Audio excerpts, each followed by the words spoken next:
What's up? We are back with another Cageside with somebody special today. The one and only Amanda Leve.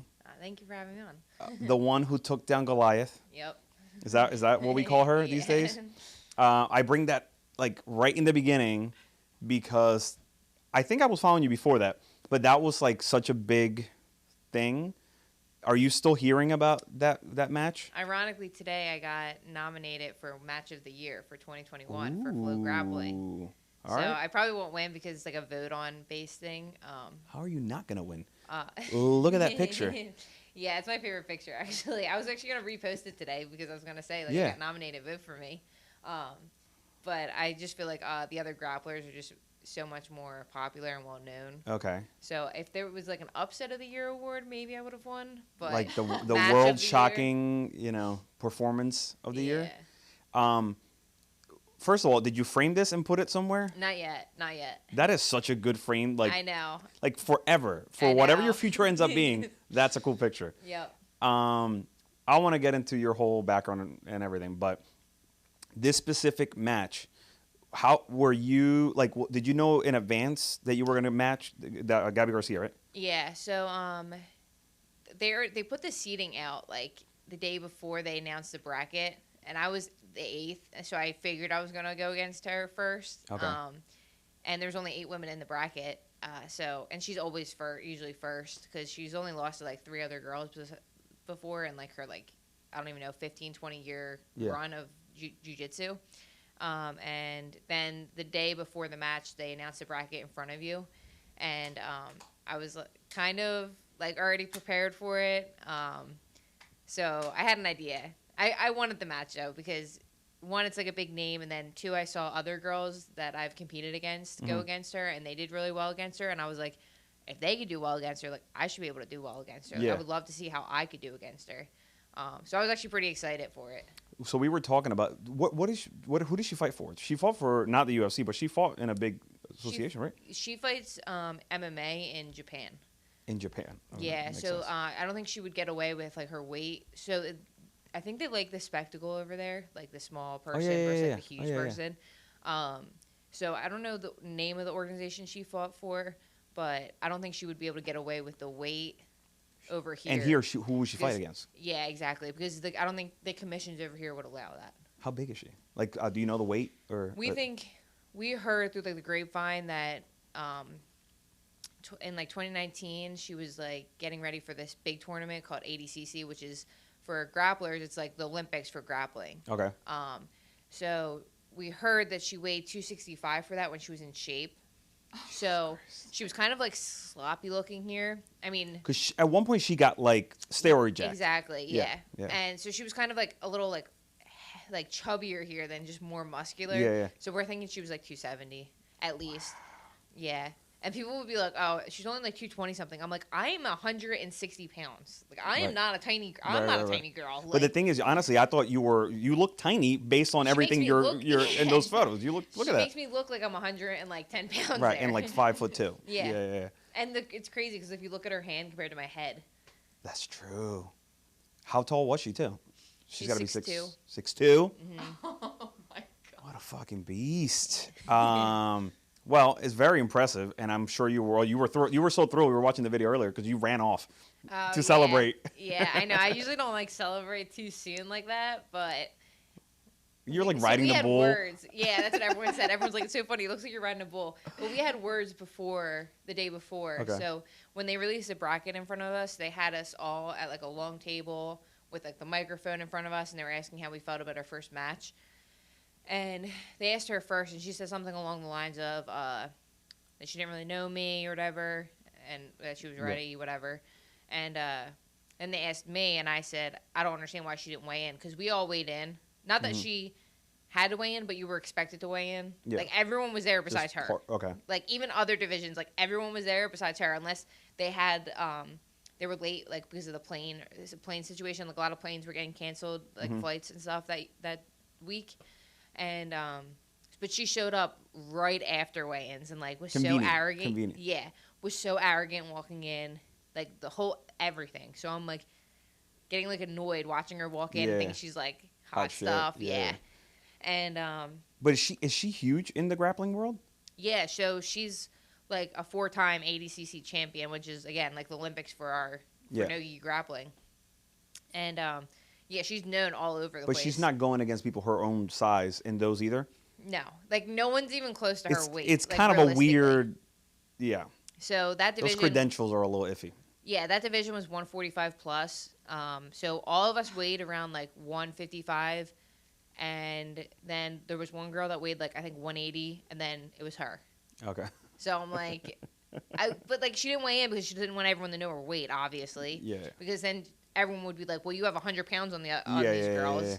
Yeah. So that's why I like, kind of called her out, and then it was actually like a smart move, I guess, for PR wise. Yeah. But you're learning quickly. The PR move. And I was just actually angry. I was just genuinely like annoyed, and I'm not even one to like stir the pot either. Yeah. I usually just like mind my own, go with the flow. Yeah. And for some reason, it just annoyed me so much that I'm like, I'm saying something at the press conference. I'm doing it, and I did. That's awesome. Good for you. That's the way you set something up like that. Would have looked terrible if you talk shit and then lost, but. You know, especially with her not weighing in, but you pulled it off the right way. Yeah, and then Flo Grappling actually, which like runs a lot of the matches and stuff. They actually made like a little 10-minute documentary on the whole thing. Oh, good. Yeah, so like the next day when we had the match, they mic'd up my coach for the corner. They mic'd up her coach, I think. They like interviewed us both after the press conference, so they made like a whole little mini doc on it. It was really cool. Oh, that's cool. Yeah, it's called Amanda Leve Shocks the World. I gotta see this. I'm Did like, you post it? I posted like one part of it, I think. Okay. If you scroll up, there's the one of her. She's talking crap. And the other one next to it is also it. All right, I gotta sit down and watch this at some point. Yeah. This is awesome. Yeah, it was. How does it feel to get to that level? Did you expect this to? So you got one fight in the PFL? Yes, one fight. Okay, so. But was this before that fight? No, this was after, right? This was after. It was actually cool because it was kind of like I was just like building off the momentum. I was gonna say that's kind of nice. That works out good. But this brought you a lot of attention, and the only one fight in the PF. Like, did you expect to get like all this stuff? How did it feel? It felt cool, and then it was like overwhelming at first because I was getting so many messages from so many people. Yeah. I had a crazy amount of followers in like just one day. And I was like getting overrun because I felt like I had to like respond to everybody because everyone's like congratulating me or saying super nice things, and I'm like, I want to respond to everybody. And my boyfriend's like, put down your phone, like just put it down, like right. you can't respond to thousands of people. Yeah, you don't owe anybody anything, and I'm like, I know, but I know that it means it means something. It means something to them. Yes, exactly. So I'm like, and it makes me feel good to know that like there's people out there that actually were like nice enough to like take time to even message me. Yeah. And. Yeah, so I actually did end up going through all of them. It was like hundreds. It took me like over a week, but I got it done. Good for you. But yeah, so it was just weird because I didn't even really train that hard for this because I was coming off the PFL fight and I like went through an 8-week camp with that, and then I got sick after the PFL, and then I was just like it was just like so much, and I was training jiu-jitsu, but like not like I should have been for that. So it was actually pretty cool that I won like that. You pulled off that much, and you didn't really have to, exactly. Because I didn't even have high expectations for myself going into it. I'm like, oh, this is a stacked division. I'm like, this would be cool to get like exposure. Yeah. It'd be cool like experience because a couple of these girls like I beat in here. The one girl I lost to. So I was like, yeah, like, this would be awesome. And then, boom, I'm like, wow, I was not expecting this. Isn't that we were talking about that in the last episode that we did? It's like, if you put yourself in a positive kind of momentum and things just happen to sometimes fall like perfectly into place. With that said, you got a lot of followers when you did that. So I think my next move for this show would be to grapple Gabi. Yeah. You think I can pull it off? Go. Yeah. She still has weight on me and height apparently. So I think that is the only move here. That's hilarious. So tell me, so you're from Northeast Philly? Yep. Tell me about growing up. What was family like? How did that whole thing start? So I started training when I was 11. I was just always an athletic kid, so I was always in the sports. Like I was a weirdo. I did push-ups and like sit-ups like during commercial breaks for like no reason. And then my dad was really into MMA, and his twin brother. So can I already interrupt you? That's the first time I get somebody to tell me their family's into MMA. And nobody ever has like. Yeah. It's always like, nah, actually nobody liked it, and then now they do. So that's cool. Anyway, go ahead. Yeah, so it was my dad and my his twin brother that like loved the UFC, and then they found a gym to sign my brother up, who's like 3 years younger than me. So they signed him up. They saw the class and they're like, "Oh man, Amanda would be really great at this," because they were doing like push-ups and it was like the whole like interactive thing for kids. Yeah. And so I signed up. I did my first class. I loved it, and I just stuck with it for the last 14 years. My dad ended up throwing me in a tournament 4 months in, so I had like no idea what I was doing. Okay. I lost my first match in like 15 seconds, and I cried. I wanted to go home, and my dad's like, "Please just stay for one more." And then I won my second one, and that But was what type of match was this? jiu-jitsu. Okay. Yeah, so I won my second match, and he was like, well, that moment, I'm like, oh, this is why everyone does it. This is that feeling. Just the feeling. Yeah. Yep. So ever since then, I just constantly competed. I would literally go to tournaments, and most people would do like 2 divisions. My dad would sign me up for like 9 divisions. I would walk away with like 14 fights when most people would have 4 fights. I would just go from one mat to the next mat to the next mat. Like, they'd be calling me for the matches When you weren't even done the one? when I wasn't even done. And I would just get up, like, dead tired and go right to the next one. Why did your dad do that? My dad's, like, a competitive dad. He was one of those dads that, like, everyone talked about. Like, that was, like, Was super that called like hard a on dance me. mom, but the opposite? Oh, Yeah. So That's he was, hilarious. like, super hard on me, which I know a lot of people, like, disagree with that kind of stuff. But, like, I know that I would never be as good as I am without that. And his twin brother was like the same way. Mhm. So I had like basically like 2 of them pushing me the whole time. And my mom was always like the softie. So like anytime like there was anything, she'd be like, "My poor baby." And, She's like, stroking tired. yeah. So I had like a balance there, I guess. Did your brother quit or did he keep on going? So he quit like I think maybe like 2 years in. Okay. And then he started back up again when he was 14 or 15. And he's a beast too now. So he's 21 now, but he's Okay. a monster. Doing just grappling or Yeah, just okay. so he has one MMA fight, one amateur MMA fight he lost, and then he has another one coming up now. But he's like a leg lock master for jiu-jitsu. He's so good at leg locks. And it's cool because my boyfriend wrestles. We actually met training. I actually swept him like in a jiu-jitsu sweep. And he fell in love. And and I said, I swept you off your feet. You didn't sweep me off my feet. Oh, I like that. So yeah. That's So funny. I guess everyone's kind of in it, but Did your dad and his brother practice anything growing up? Were they boxing they were guys? hockey. They were played hockey. Yeah. So they were never into like any kind of like martial art or anything like Yeah. that.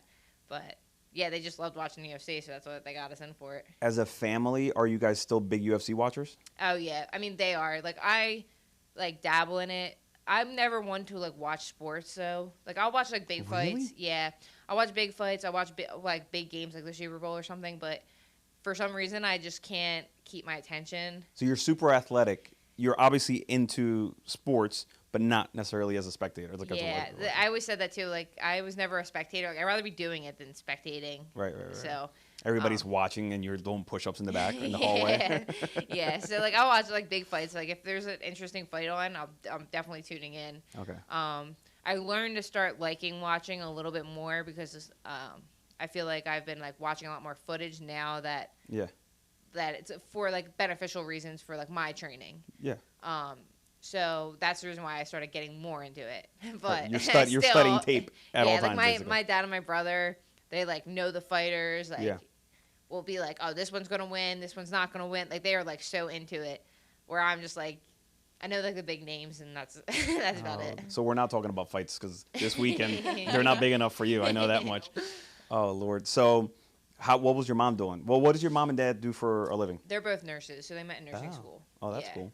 Yep. Hmm. So my mom is like, my mom hates this. Like absolutely hates it. My dad like loves it. my dad. You got good people to take care of you if anything happens. Oh yeah, for sure. A little cut, you're good. Yeah. So anytime I had an injury, I would tell my mom, and she would set up all my appointments for getting it checked, like all covered. So It's the best case scenario, I yeah, think. yeah, exactly. But she hates it. She's like screams like a psychopath. When I made my like debut for the PFL, she doesn't even drink and she got drunk.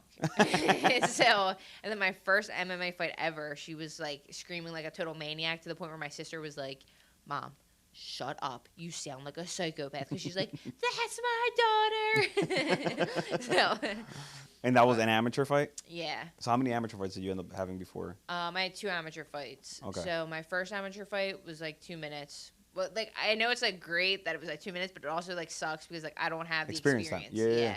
So it was like 2 minutes. I ended up like triangle choking her. And then my second MMA fight was cool because it was in West Virginia, and down there they give no crap, so it was pro rules. Yeah, so it was amateur but pro rules, so you got a little bit of taste of everything. Yeah. And I like made it a point to stay on my feet just to like strike so I could get some kind of experience. I ended up knocking her down with like a hook in the 3rd round, and then the bell rang before I got to finish. And then I always tried to get more amateur fights, but no girls would take it because they would see my jiu-jitsu background. And they'd be like, absolutely not, I'm not fighting her. Yeah. Which sucks because, like, picking and choosing fights drives me insane. Like, it's amateur. Yeah. Like, it doesn't matter if you lose. Need the experience, technically. Exactly. Just get the experience in. Yeah. So that was, like, my biggest pet peeve was just trying to find matches. Like, my first MMA fight was in 2017, and my second MMA fight was 2019. Wow. And I had, like, fights drop out. Like, I would go through full fight camps and then have people drop out. Yeah. I'm like, this is so annoying. But those girls who are cherry picking aren't making it. Yeah. Because if that's I don't really get it. Because in amateurs is where you're supposed to work out all these things and then protect your record when you become a pro. Yep. Right? I mean, ideally you don't want to lose, ever. But so these girls that are avoiding you because you would obviously submit them. Like, is that not going to happen when you become a pro? I know. I don't get it. So I don't know if it's... Well, that... Work on your defense. Maybe. Yeah, exactly. Wow. So I don't know if it was just, like, the coaches are a little bit more protective of the girls or what. Like, I don't know what the deal was. I don't know why I had such a struggle finding amateur fights. But... I hear that in female boxing, too, though. Oh, really? Yeah. Like, so many people want to fight, and they just can't get them. Yeah. And they always cancel and stuff. It's so annoying. But, yeah, like, I would have people take the fight and then the next day cancel.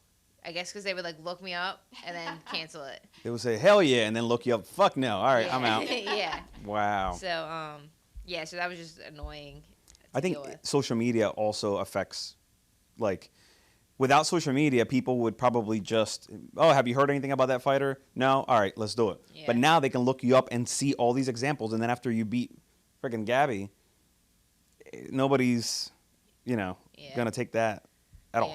So, but now it's a different story. Yeah. So your mom and your dad agreed. Was there ever a conversation where, like, your dad tried to convince your mom for you to become, like, a fighter? No, it was just kind of like, I think she came to my first class and she was like, she's not gonna like this because it's very like, it's very touchy. Like jiu-jitsu is just like wrestling, Yeah. It's very close encounters. So she was like, she's not gonna like this.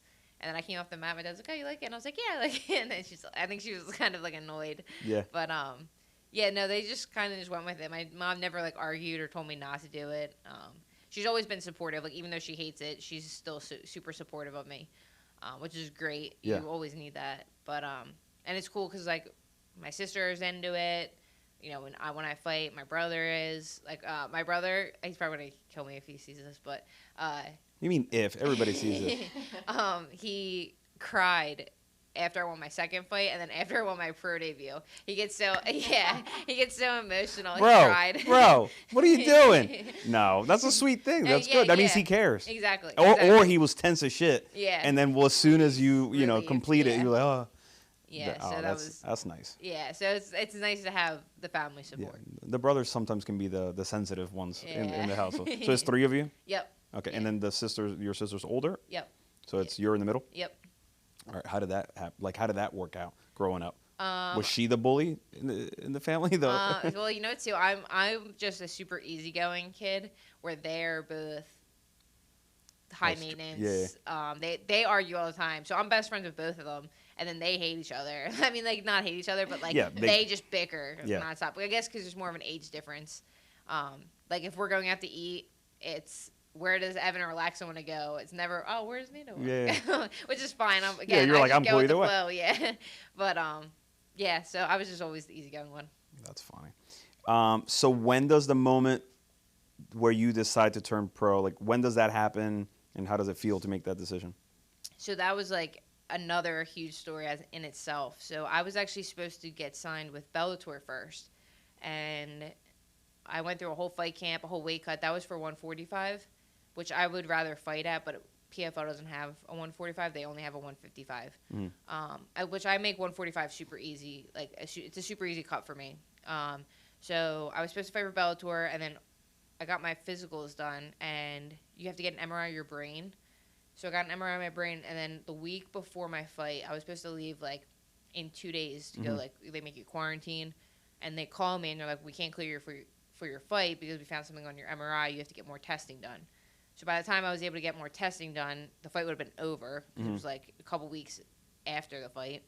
And so I was like devastated. I was like hysterically crying because I'm like, I just went through a whole weight cut, a whole fight camp, and I've been waiting for this moment forever just so they could tell me no, I can't fight. So I got more tests done, and it's sad because I wasn't even worried about my brain. I was literally just mad I couldn't fight. I was going to say, were you not stressed out about what could possibly be? I did not care at all. I was just so annoyed that I could not fight. And then when I got more, I had to get like another MRI done and then follow up with a neurologist. And the neurologist was basically saying like, "Oh, you'll never be able to fight again." So I was like, "Okay, well this sucks. Like I'm a goal-oriented person. I'm a competitive person. Like I can't do this for a hobby. Like I do this because I want to compete." Yeah. So I went through like a whole little depression state because I identified myself so long as like that was your a thing, grappler fighter, right? And then like you just take it away from me, and I'm like, well, this just like sucks. That was like my whole identity. Yeah. And so I went through like a little phase where I just stopped training for months because I just assumed I was never going to be able to fight again. And then the next year, so a couple months went by, I found that out in November of 2020. And then in March of 2021, when I got more tests done and stuff, the doctor was like, "Oh, I'll clear you to fight. You just have to be really careful." I'm like, "Can I ask what he found?" Or so they thought I had what's called a Chiari malformation, which ironically my sister had, and it's like it can be super dangerous. So my sister's was really bad. She had a whole surgery in 2015. So it's basically your spinal fluid's not reaching your brain fast enough, and the doctor told my mom that it wasn't hereditary. So she didn't get us checked out, and they said it's rare and it's not hereditary. So my mom was like, if it's hereditary, if I found out it's hereditary, I'm gonna flip because my mom wanted to be like careful with me and my brother, and so that's what they thought I had. And then when they did like the test to see how my spinal fluid was flowing, that's when they were like, "Oh, it's fine. You actually don't have it. You have like just a little bit of like this like white matter on your head from getting a concussion previously." So they were like, "You just have to be careful not to get another concussion, but you can fight." So yeah. Right. So I so was many like, questions. Hold on. So first of all, what did your sister have as a symptom before she decided to get herself checked out? She had severe headaches. Okay. Dizziness, like where if she like laughed, she would get like super dizzy and lightheaded, like almost feeling like she was gonna faint. She didn't even realize how she was dropping stuff recently, like dropping a lot of things, like keys, like little things, like. Yeah. And then he had her like squeeze his fingers like as hard as she could on each side, and the one was like super weak. So he like classified her as like a 2, right? There's like 1 to 4, 4 being the worst. They classified her as a 2. They went in, did the surgery, and when it took longer, and he came out and he said, "I had to classify her as a 4 right away, and I don't know how she wasn't paralyzed." So. I don't mean to get too deep, and you can obviously cut me off. But so first of all, I didn't know the spinal fluid needed to go to the brain. Why? How? For what? I don't get it. Yeah, so I don't actually know that part. I didn't even go that deep into it, but Oh my God, I'm so bad too. I'm gonna start dropping shit tomorrow and freak out that I have this condition. All right, so she notices some stuff like that. The doctor realizes that she has an issue, but then how do you get paralyzed? Like, what would be that extreme? Because it's so closed off that the spinal fluid is not getting through fast enough. Is it because the spinal fluid lubricates your spinal cord, therefore you could get paralyzed? I don't even know. Can you WebMD? No, I'm just joking. All right, so it's everyone in here is gonna have something if I look it up. Oh my God, I make that mistake so often. Google shit that I have. I've been having like terrible anxiety, which I told you about, and also like stomach issues and all that stuff. I thought I was dying in 20 different ways. And my wife was like, you do realize you can't be dying of 10 different things. You're fine. It's anxiety. It was anxiety. Brought to you by Lexapro. Anyway, all right. So then she's scheduled for surgery. And what do you know what they do to fix it? I don't know. They made like a huge incision. So she had a huge incision on the back of her head for a while. And then the recovery sucked for her. Okay. And she had to come home with like a ton of crap. Like, it was just terrible. And then she went right to school after like break was over. I don't know how she did it. I mean, good for her, but it's not brain surgery. It's classified as brain surgery. Yeah. Were you guys freaking out? Was it scary? Yeah, it was. So my parents are divorced. I went through a really nasty divorce when I was a kid. Okay. What age? When I was like 12. Perfect timing, parents. Yeah, yeah. And doesn't ever work out otherwise. Yeah. So she got the surgery in like 2015. So we were like, I was a senior in high school. She was in college. And when I remember like walking in and like seeing both my parents there, and I was like super nervous because like if they're together, something happened. Yeah. Now they're great though. Now they can communicate. Tomorrow is my sister's birthday, and my dad's coming to dinner with us. So I'm like, oh my gosh, look at this progress, people, progress. That's good. So that's good. And then when they encounter each other in my fights, like it was kind of just like a high, like silence. Okay. But like now it's a lot more tame. Before it was always crazy. Okay. But did they both remarry? My mom has a boyfriend, and my dad doesn't. Okay. I mean, doesn't have a girlfriend. Doesn't have a boyfriend. Now I understand what the problem was. So yeah, I mean, my dad had a girlfriend, and that was like hard for me as a kid too, because when my mom got her boyfriend, I was a little older. Where when my dad got his girlfriend, I was still like a kid. Yeah. And like that was just like terrible. Such a dad thing to do. Because I was like the girlfriend immediately. Yeah. So like I'm like this jealous kid, and me and my brother were just like annoyed that she was taking our dad away from us, like the attention and stuff. So that was like a whole thing to get used to. So that was like always a plus side of having my dad's twin brother in the jiu-jitsu as much, because I would just have my uncle take me to like jiu-jitsu all the time. Okay. So it was pretty cool because he was so involved with everything. Like he would take me to tournaments, practice, anywhere I needed to go, he was driving me. That's nice. Yeah. So then, sorry, I lost track of your storyline. Oh, okay, you threw me for a loop with all this conditions. Yeah. So then they thought that you had the condition, then you don't have the condition. They just realized that you had a concussion from the past. Yep. Do you know if that was from like grappling competition, or was it from like soccer, or what? You know what it was from? I think it was from one time I was sparring, and I went in for a takedown, and the girl was going to throw a kick, and her knee met my face, and I knew I was concussed there because I was like super nauseous, like light sensitive. I was doing like the dumbest things. Like I turned the stove on, and I took something out of the microwave, and it was like the plastic covering that you usually put on food, and I put it right on like the stove that was on. I'm like, what am I doing? Yeah, yeah, it's terrible. It was so terrible. I'm like, what did I just do? So I have a feeling that was a concussion. I think so. So, but yeah, so then once they found out I was cleared, I called Bellator back, and I feel like they were kind of annoyed that I dropped out like the week before, but not that it was like my choice. I was going to say, it wasn't like, your call. The it was their call. Yeah, the doctor legit would not clear me. And so they never contacted me back, which I was like annoyed about too, because I'm like, damn, that was such a cool opportunity, right? Like Bellator. And then a couple months went by, and I started getting back into training, and my coach knows Sucker Punch, a management company, and he like reached out to them and said, hey, if you ever hear about like needing a pro girl for like 145, let me know, because I have a student who's looking to fight. Because at that point we were like, okay, I was just going to go pro there because I couldn't get amateur fights, so I might as well just put my name out there more to just get a pro fight. And they called back and was like, the PFL is looking for a 155, or if she's interested, we can try to get her on. And I was like, hell yeah, let's do it. So they got me on, and my opponent was originally this French Olympic wrestler. So the whole camp, of course, I'm preparing for a wrestler, right? I didn't do one takedown this whole entire fight camp, defending takedowns all the time. And I'm like, okay, cool. Like, I'll be able to practice stand-up, because I'm sure she's not a stand-up girl. She's an Olympic wrestler. Yeah. And then the week before that fight, I get a call that she never went to get her visa.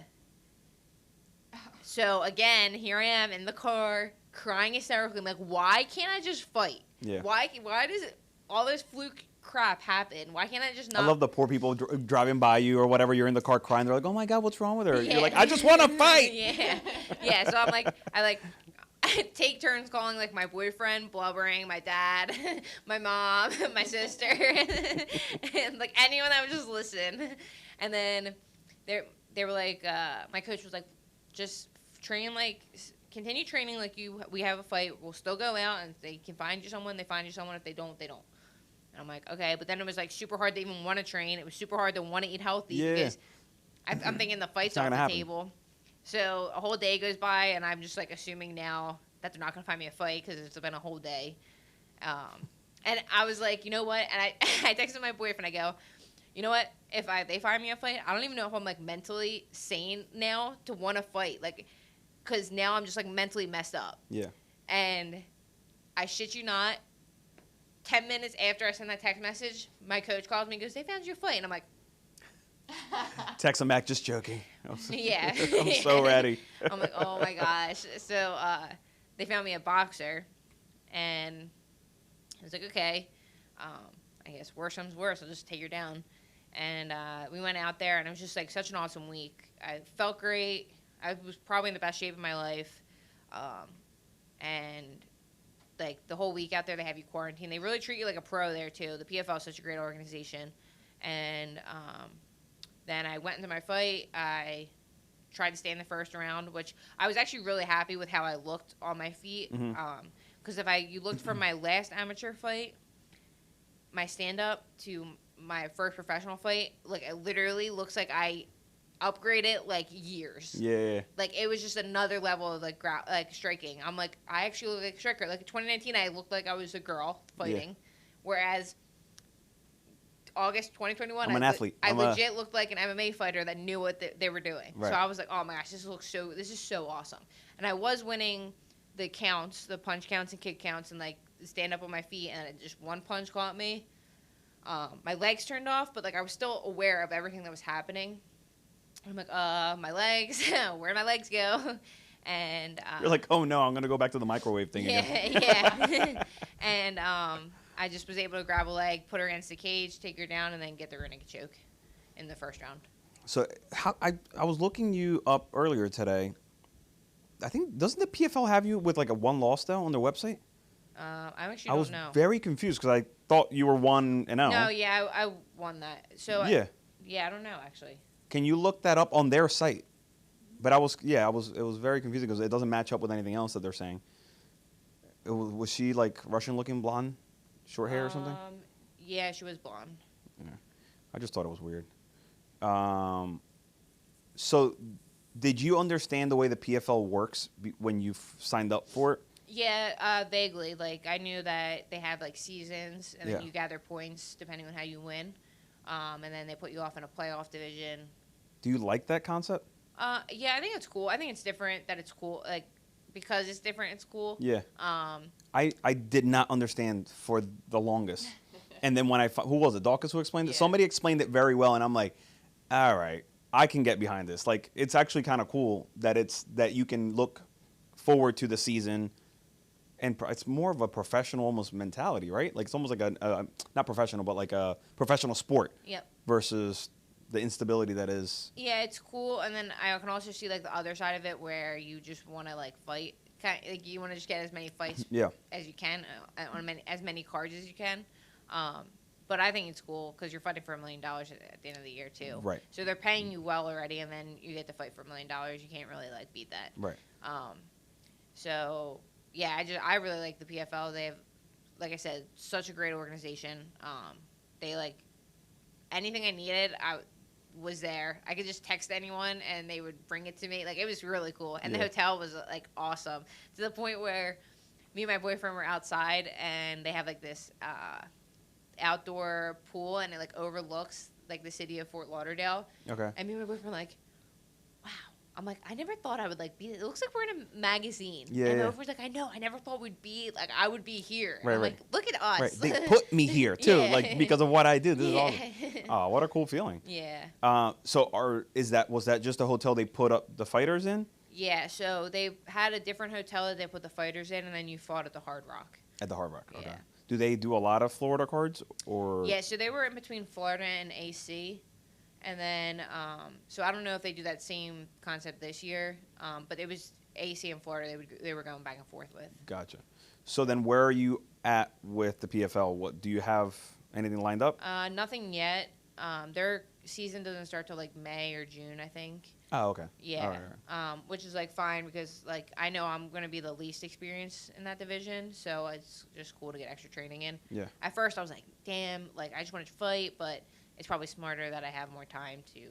I'm telling you, I kind of dig there's no stress for you right now about fights coming up or about getting a matchup. You can just focus on developing the skills and getting that much better. Yep. And exactly. doing competitions. Exactly. Yeah. Which So is- I'm gonna look for more jiu-jitsu competitions. Okay. To do like before, like in the new year. So. Did I see a picture today on your Instagram with Danielle and Blanchfield? Yep. Yeah. So I went to wrestle with them this morning. So Okay. Cordoba Wrestling in North Jersey. Okay. So I know Aaron's been there for a while, and they reached out to me. I'm like, hey, you should come, like, stop by. And I always wanted to get into like a straight wrestling room, just because I know I'm gonna need a lot of wrestling for this division, because a lot of the girls are strikers. And Did she tell you that thanks to this show, she got all her level of success at this moment? who? Blanchfield. Oh, really? Yeah. Hell yeah. She came on the show.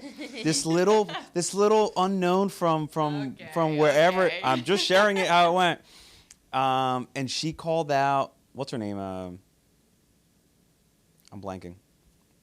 Macy Barber. Yep. Okay. And it's a big call out. Yep. And we were like, well, I don't know. I think we're like 10 out of 10 here with every call out on the show. It somehow pans out. There you go. And she got it, and then it swapped out to Maverick, right? Yeah. Who she was then the underdog for, and then she beat her. Yeah, she killed her. Yeah. That was cool. She put on like a clinic. I was excited about that Yeah. because Maverick's no easy feat No, either. yeah. Yeah. Yeah, that was very cool. It was awesome. Yeah, she's super freaking talented. It's, Yeah. it's pretty cool to watch. We grew up grappling together. Oh, We used to okay. compete against each other. And then now it's like cool that I get to train with her. Yeah, that's excellent. Yeah, I was taking credit for no reason. It's just funny. And then how was Danielle Kelly? She's awesome. Yeah. She's super nice, super technical. Yeah. So like I don't wrestle with her because she's like way smaller than me. Yeah. But She came into our old studio a while back, and she's supports the show here and there. She's becoming her own little famous I was saying that Yep. main eventing. jiu-jitsu phenom, main eventing Furies, and all sorts of fun stuff. so she's another one that I used to grow competing against. Yeah. Yeah. So it was her and Erin and then this other girl. I don't even know if she trains anymore. The other girl, but Okay. yeah. So because there wasn't many girls back then when we were growing up, like competing and stuff. So I know we all had to go against boys a lot. Yeah. And me and Danielle were at one point the same size when I was like 13. And then I just grew and she didn't. But, Fighting words.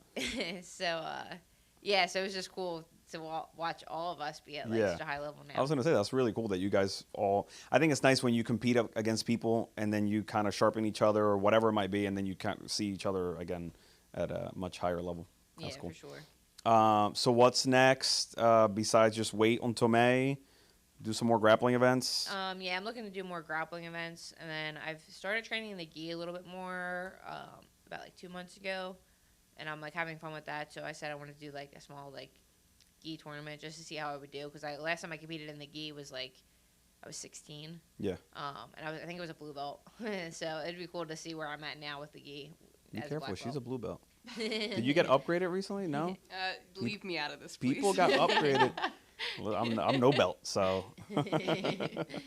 Well, thanks for coming on. Can we talk about fights real quick coming up this Oh, weekend? yeah, I yeah. know you're not gonna watch it because it's not Conor McGregor fighting or something, but if you want to pull up the card, Gabby. Maybe I'll know people on it. Maybe. Do Um, you have a favorite fighter? you know, not really. I have my guys and girls who I go for no matter if they lose or not, and I always kind of like. I'm big on Cowboy. I'm big on Stylebender and all these. I used to be big on McGregor, but he's kind of annoying me enough where I'm over that whole thing. By the way, did anybody notice the heat went on for a bit there? Yeah. And it got super loud, which I'm sure people love hearing, and it got so hot all of a sudden. Yeah. Oh, my glasses, I can't see anything. Oh, I left them over there. All good. Gabi, are you able to zoom in like you used to be able to? I don't think so, right, on this setup? Keep on going for the blind people in the back. So are you worried, while she does this, are you worried about continue to get concussed? Not as much as I probably should be, but my dad's always like, be careful, like, mind your sparring partners, and which I don't really get hit in the head too much. Yeah. Like, I really am very cautious about my sparring. Yeah. So that's good, I guess. Unnecessary you damage. My coach is pretty smart too. After seeing what happened to his coach, Yeah. so he's pretty smart about not getting brutally beaten for training. Right. Like, save that for the fight. I hate even bringing it up because I am nowhere near you guys. But I did box growing up, and it was such, like, I feel like at that time, I mean, we knew Muhammad Ali had terrible Parkinson's. My grandfather who was a boxer and all this stuff had Parkinson's. Like, that's kind of what you knew. But, like, concussions weren't talked about as much as they started to with, like, kids playing football and all this stuff. So I remember always walking out of the gym, and it was so bright I needed sunglasses, even though it really wasn't. Probably because I was concussed, and light sensitivity sucked, and headaches and nausea and dizziness. I fall asleep one time driving home from the gym at like 2 o'clock in the afternoon. No. That happened a lot. And, like, it would have been cool if somebody said, don't do that. Yeah. Yeah, But, because, like, back then you would think that, like, if you were, like, feeling like that, you had a good sparring session. You were But like, I would, man, this and is I a good would sparring always session. go in and, like, take one just to give one. Mhm. Very dumb. But Yeah. I sucked at defense, too, so that helped. So I would just take it. But anyway, yeah, it's probably not a good thing, especially in sparring or training. Like, if you can avoid that almost altogether and then just leave it for the fight, Yep. that's the smartest plan way. for me. That's what I'm trying to do. Which, again, like I said, I'm pretty good at not getting hit in the head for sparring. So. Yeah, I got concussed playing soccer. So now that I'm, into martial arts, I'm like, well, I'm already, at a disadvantage. Right. But that's the thing. They were saying soccer was Soccer's like a probably huge one of the thing in worst female ones. soccer players, too, Yeah. with all the Yeah. head, Yeah, because I was defense, and I didn't move, and the girl came right at me. But she hit you with what? With the It was ball? Head to head, and Oh. then she pushed me, and I went face first into the turf. Oh. So, Double concussion. double concussion. Extra points. Jeez. I did do a boxing match before. You did one? Yeah, I did one boxing match and one kickboxing match. How'd Just you so like I loved it. It was actually really fun. I won both of them, but, like, it was just nice because it was like getting my feet wet with striking. Yeah. Just because I was having trouble with the amateur fights, I was like, I might as well do some stand-up fights just so I know what it's like to get punched and be able to actually be in a fight. Where's your level of stress, fear, or anxiety before a fight? You seem like you don't get too phased. It's not too bad. Like, if I don't know.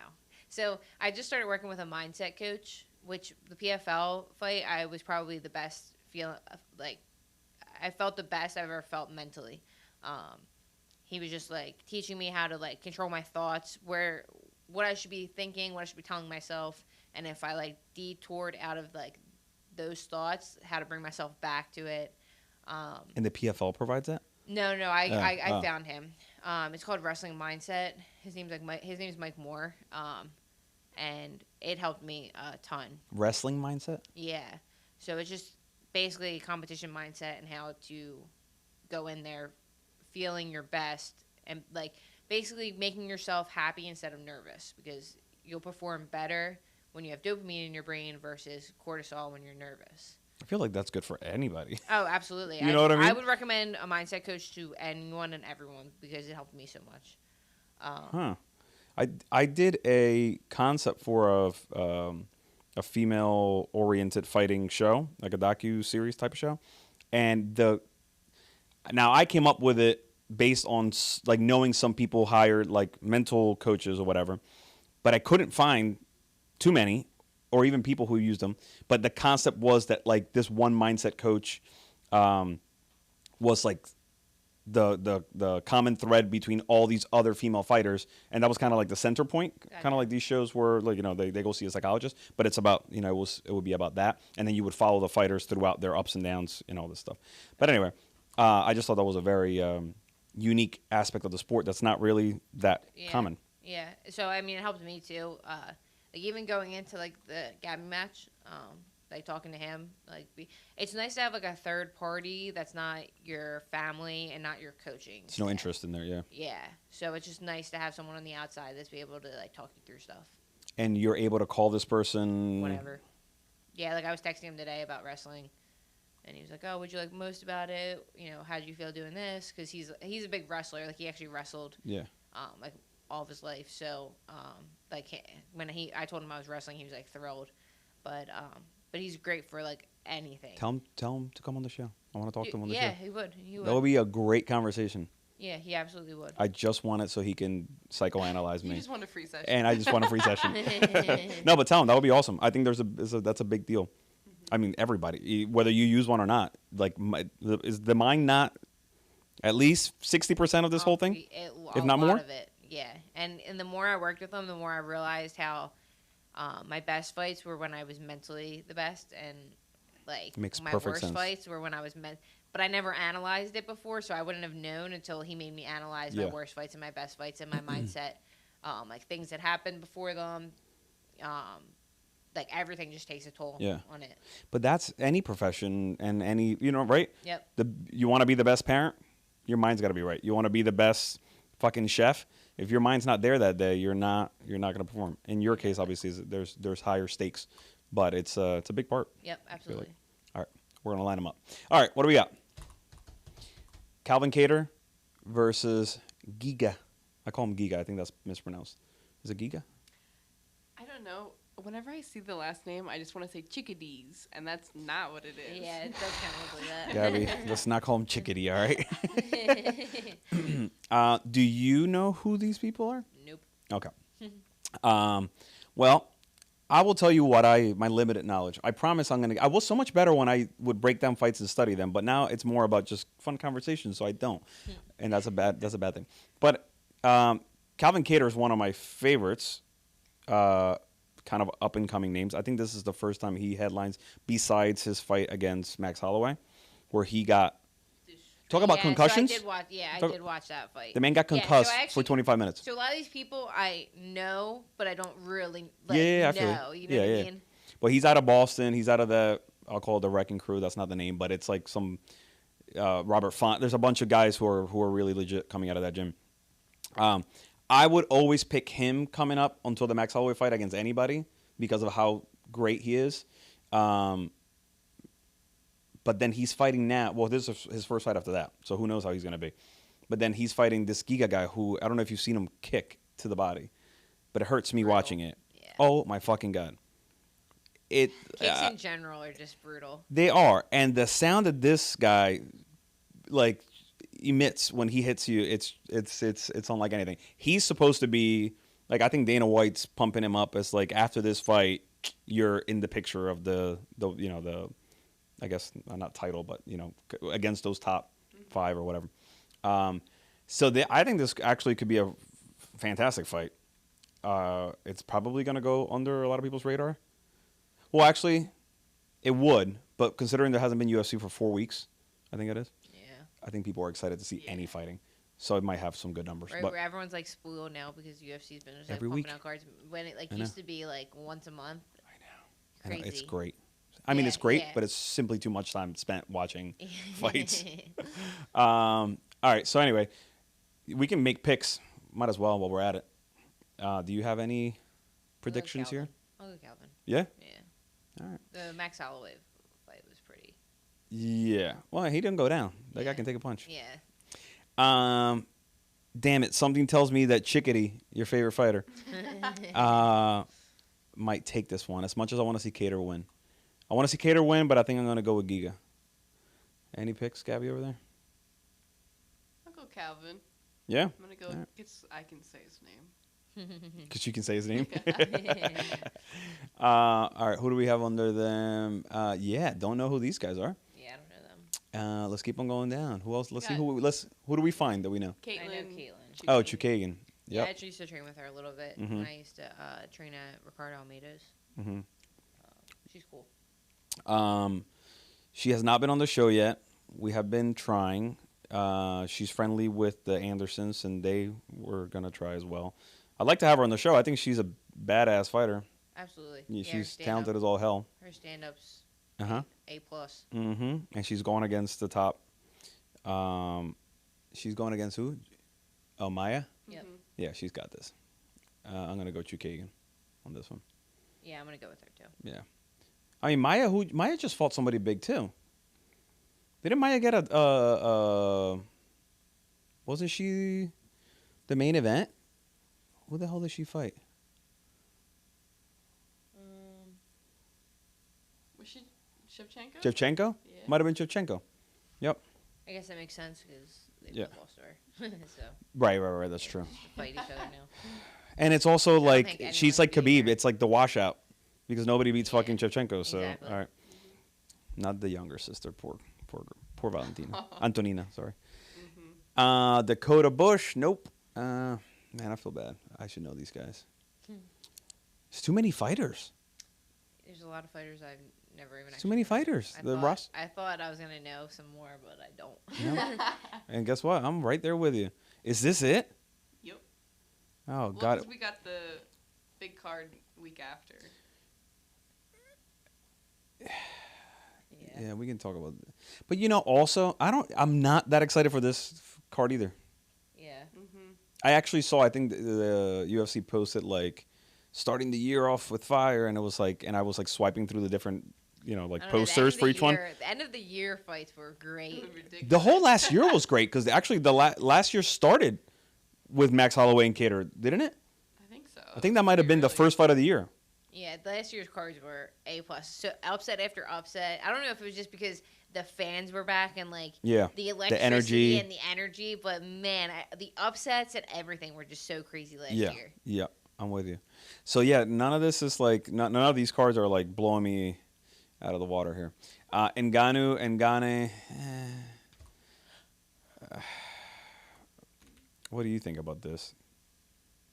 Maybe they're not the biggest names, but they're the biggest fellas. Yeah, right. Everybody Yeah. says, Gane or Gain, whatever you want to call him, his skill level is off the charts. They're talking lots of shit on Ngannou, saying because they trained here and there in France, I believe, back in the day, and they were saying how Ngannou would get kind of beat up by Gane. I don't tend to believe those rumors when they start coming out right It's before their crazy. fight. I wonder how I would feel fighting someone that I trained with previously. I don't know how you would go. Like, how would you feel going into that? Do you want to stay in the PFL for like your whole career, or do you want to switch to the UFC at some point? It honestly depends where I'd get the most money for a fight. Are you on a one fight? Does PFL do a contract for the whole season or for each fight? They do it for the whole season. Okay, so but one season at a time. The whole year. So right now, are you under contract for this whole year coming up? So then you technically could renegotiate for one more year after that, Yep. or swap out. Mhm. I'm just wondering if you're gonna ever fight Blanchfield. Yeah, I couldn't. She's 125. She could put on some weight. Maybe. I don't know. She's You never know. tiny. She's You might- really- I saw her today. I don't know. All right. Daniel Kelly? No. So yeah, I don't know. I don't know how I think they didn't train enough together to make a difference. I can't see anybody beating Ngannou. Yeah, sure. I don't either. I don't know. I think Ngannou wins. Rumors. I want him don't to know. win because of the whole nonsense interim belt. Just dispel. Because who got the interim belt again? Isn't it Gane? Gane against, but it was against Derek Lewis. Yeah, because they Yeah. fought for the interim belt like That was some bullshit, a few yeah. weeks after Yeah. Ngannou fought, and they were like Ngannou's like, They gave right Ngannou here. like 3 weeks. I'm right here. You don't want to fight again? Sorry, but you lose your belt. So what? Stipe held on He's to like, forever. sorry, I won the belt and I went on vacation. Like, that doesn't mean you need an interim belt. Yeah. No. Isn't it weird that Stipe's been gone so long? Or like, I saw this is the first time in like years that it isn't Stipe or DC in a heavyweight like championship fight. it's weird. End of an era. I think it's probably not going to happen because of the difference in levels as far as like, anyway, not in skill, but I think Dawkins versus Stipe would be a fantastic fight. That's what he called it out, the firefighter versus cop. Versus the cop. I that know. would be It's cool. perfect. But I say levels meaning like Stipe's probably searching for belt at this point. Yeah. So for him to go, I feel like that wouldn't work out. Now, if Chris would have beat Derek Lewis, I'm sure he can take any of those guys. You know, they would give him any of those guys. Yeah. But I think that would be a solid fight, especially to get Stipe back, because Stipe hasn't fought in so fucking long. At this point, he needs something to warm up anyway. Before getting knocked out by Ngannou again. That was a terrible knockout. Sorry. Moreno versus Figueiredo, because they want to torture me with this third goddamn fight. Nobody wants to see this. I know. It's Why? some of the I know. Some of the times they put these fights on, and you're just like, come on. There's no interest. No. I don't know for who. I don't know who's That's what I'm pumped saying, about like, it. You're gonna put this as one of the on one of the first cards of the year. You're gonna put this fight on there. Come on. I mean, I'm kind of happy it's a co-main event at least, though, because if they would have made that shit a main event again, I would have been like, no. And by the way, It's let's let Moreno annoying that fight it's a somebody else. co-main event. But of course, Figueiredo's saying that he's going to knock out. He's been training with Cejudo. Why is everyone training with Cejudo now? It's like I feel like They all every want a day- bit of that. They all want a bit of that So cringe. true. That is so true. Everyone. Yeah, John Jones is training with him Everyone, constantly. yeah. Like, So bizarre. But he's going to be in his corner, apparently. He said, and that he's promising to knock out Moreno. And it's not going to happen. I would say I'll believe it when I see it. He's going to lose again. And he's going to come out with a shitty fashion that I always make fun of, with the white sunglasses and the earpiece. He dresses like a dad from the fucking early 2000s.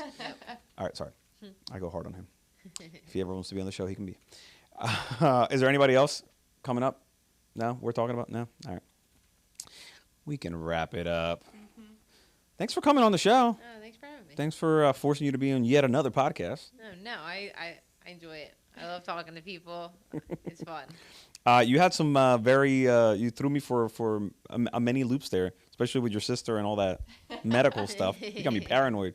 Gotta make sure I don't drop anything. Everybody's fine though? Sister's fine now? Yep, everyone's good. All right. Everyone's good. Awesome, great to hear. Yep, Well, throwing thanks you for coming. loops. What's that? I said throwing you around, throwing you loops. All right, well, thanks for being on the show. Thanks for watching. Gabby, thanks for being here. Thanks for course. supporting. Thanks for subscribing, Gabby. Gabby just subscribed, by the way. I know it was a glitch. I was on the couch It was and a I see it glitch. popped up. I'm like, Gabby subscribed to your channel. I'm like, the fuck? I texted. I'm like, did you just subscribe? I've been hounding people to. You're not subscribed either, I bet. That's all right. Let's cut the show before I harass people.